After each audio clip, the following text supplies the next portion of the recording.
that's that then. Season finally over, and thank goodness for that. What an absolute dire season it has been for West Ham. But we did finish off with 3 points. Again, you would expect us to win. Obviously, Ipswich Town. I did, in the preview with Mark, say that it'd either be 2-2 or 3-2 West Ham. I just thought we would settle for a draw. Well, both teams would settle for a draw with all the sort of send-offs in terms of saying goodbye to players. I thought it'd just be that end of season feel and it would be a draw. But we did get the win, so credit for that. A couple of good goals in there as well. JARROD BOWEN again showing his class. So yeah, nice to finish off with a win, and now focus switches on over to transfer business. Well, I say that, I mean, one of my first points of this video really is that for fans, it very much, switches to transfer business. We've been following our team week in, week out. And, while transfer activity is always on our mind, I mean, as a fan, you're always thinking about who you're going to sign in the summer. It's not our job. It's not our job to worry about that too much. We just follow the team. But it is people's job within West Ham, within the football club, to plan, to prepare for this moment, to hit the ground running. We know how competitive the Premier League is now. We know how well run certain clubs are. A lot of the clubs are. You look at the likes of Brentford, Brighton, Bournemouth, and then your Villas, Newcastles. It is so difficult. It's getting more and more competitive. And if you're not proactive in the window, if you're not careful when you're planning, making good decisions, then you will fall behind. And we've obviously seen that last season. We went into the season with lots of hope and expectation, and we are clearly well off those clubs I've just mentioned. So this summer is absolutely massive. As we've said many times before, and I'm sure you'll agree, it is an absolutely key window. And that's why I really hope that focus has been on this transfer business, transfer activity for a while now, and we've been planning for this moment for months.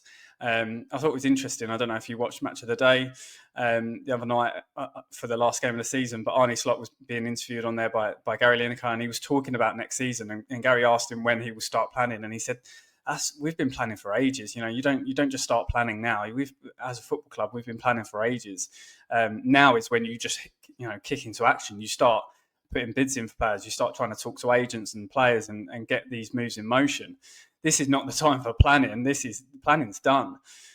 And I don't know. I'm not in the club day in, day out, but I don't know if that is the case for West Ham. And I just really hope it is, because if it's not, we're just going to fall further and further behind. And if you're not proactive in the window, and very much like on the pitch, if you're not proactive, then you end up just behind the 8 ball from the get-go. And I fear that going into this window, that we're already starting behind the 8 ball. We're already starting behind clubs that are seemingly picking up the pace very quickly. And that sort of brings me on to Liam Delap, who's been linked with a lot of clubs. He has reportedly already had talks with Manchester United, with Chelsea. Now Everton and Newcastle have come into the mix. I think Newcastle was a few days ago. But Everton talk has sort of accelerated yesterday.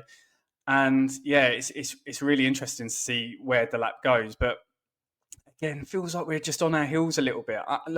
Potter might have looked at him and said he's not for him, but I just don't understand why, as a football club, we are not going all out for Liam Delap. Yes, he is going to have this other interest. He's going to have lots of interest in this summer window, particularly at that 30 million price tag. A lot of clubs will be able to pay that.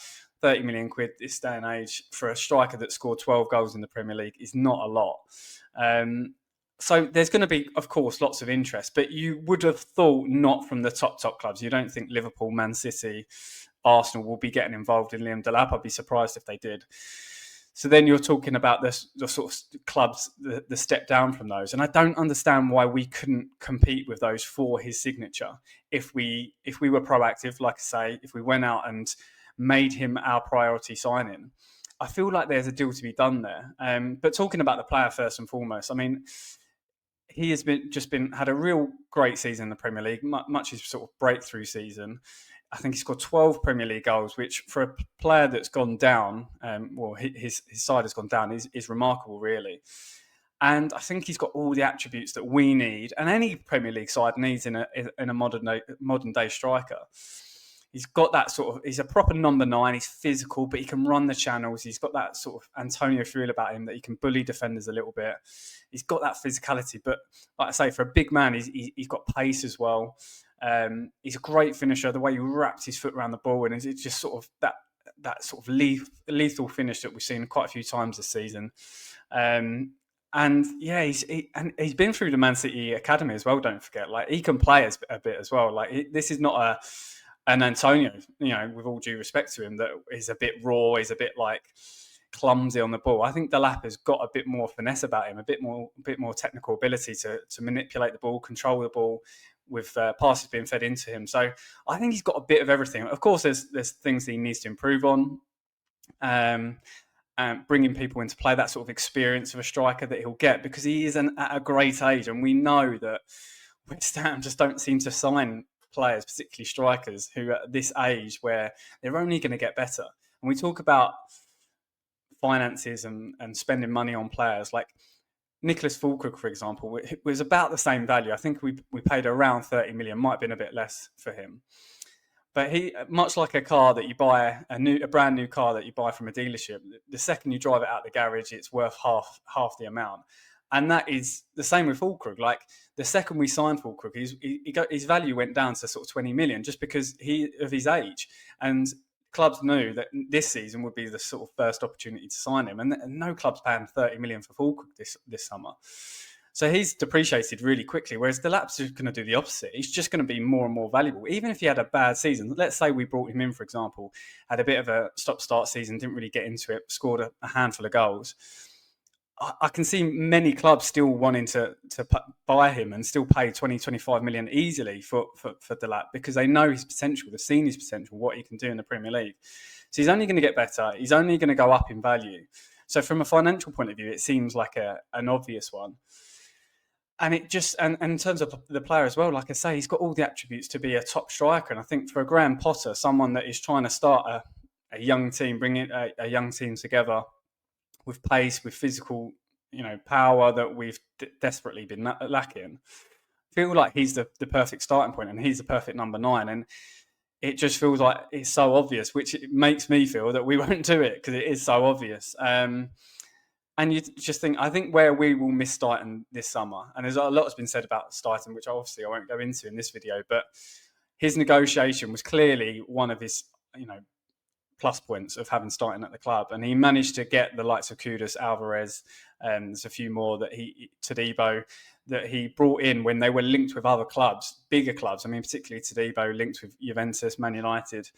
And he was able to sell the dream, sell the project. And I think we're going to miss that this summer. I think we're going to see a big drop-off in being able to be linked with a player and then them holding up the shirt. That time will be a lot longer than it was last summer, where it seemed like we linked with lots of players, but then players were coming through left, right and centre. I think that was clearly Dighton's sort of prowess, if you like, in the transfer market. And I do think we'll miss that this season. And I think we'll miss that particularly with this deal. With the other interest from likes of Newcastle, Man United, Chelsea, it's going to be difficult to convince him unless you're an expert in doing that. And like I say, Dighton clearly was that. But I do think if we made him the priority, we were proactive in the market. We said, look, Delap, you are going to start every game you're available this season. Like, you are our number 9. We're going to bring in a young team around you. We're going to have pace, power. We're going to play exciting front foot football. I think he would be interested. It's obviously London as well. I don't know exactly where he lives, obviously, but can't be too far given that he's playing for Ipswich. And it feels like it would be a really good move. It feels like West Ham is the right type of club for him. He doesn't want to. I don't think he wants to go to Man United. I would advise it against him. Not that he will listen to me, but we've seen so many young players go there and it just not work for them. It's been a bit of a graveyard for footballers, Manchester United. And whilst he's still young, he could go there, and of course he could do well, but he could do the opposite, and then he will just be one of those players that struggled at Man United, and he'll have to sort of rebuild his career from then on in. I think West Ham is a perfect club for him. He'll play week in, week out. You'd like to think, who knows at this point, but if we'll be fighting relegation at this point, I hope not. And you'd like to think again that him coming in and some other better players in midfield and defence, that we can grow a team that could at least be sort of mid-table and above. That's hoping for a lot at this stage, given how bad we've been. But there's got to be that ambition there from a club. Like I say, we should have been planning for this summer window for so long. I mean, our season's been done for ages as well, by the way, and there is no excuse for this club not to have gone, right, we need this, this and this. It's clear, it's evident. You can see it, I can see it. Everyone that watches West Ham week in, week out can see where we're lacking. I mean, you've seen even pundits that barely watch West Ham. Danny Murphy said, oh, they need some legs in midfield. You only have to watch West Ham for 20 seconds, you can see that. So there's no excuse for this club to not been proactive, not to plan this summer window and go, right, we need to hit the ground running with this, because there's going to be players that are going to have competition. No one's a secret anymore. Everyone's scouted everyone. Everyone knows everyone. So you have to be proactive. You have to get out there. And you look at Liverpool, like I say, Arne Slot is talking about how they've already planned for this window, and today I think they've put a bid in, or at least in talks with Wirtz for 100 million from Bayer Leverkusen. It's going to be an unbelievable signing if that happens. They've won the league, and they're just going, yeah, we're getting this done. And we seem, again, I don't know. I mean, maybe I'm talking too early. I hope I'm not. I'm hoping I'm sort of proven wrong, but it feels like we're going to be a little bit on our heels, a little bit reactive, see what everyone else does in the window, see what happens, see who's available.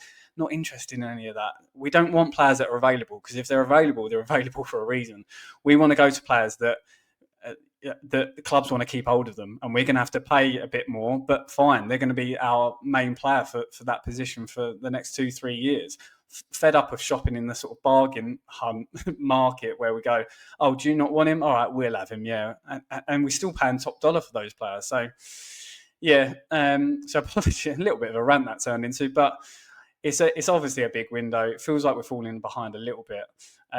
But I just think Liam Delap is just the perfect player for West Ham this summer. So I'd like to hope that in the next few days we'll open talks again. I know there was interest, and X sort of talks about that he's definitely someone on our radar. He should be top of our radar. He should be the main man for the striking position this summer. But anyway, if you did like this video, please drop a like, subscribe if you haven't done so already, and until then, up the bloody hammers.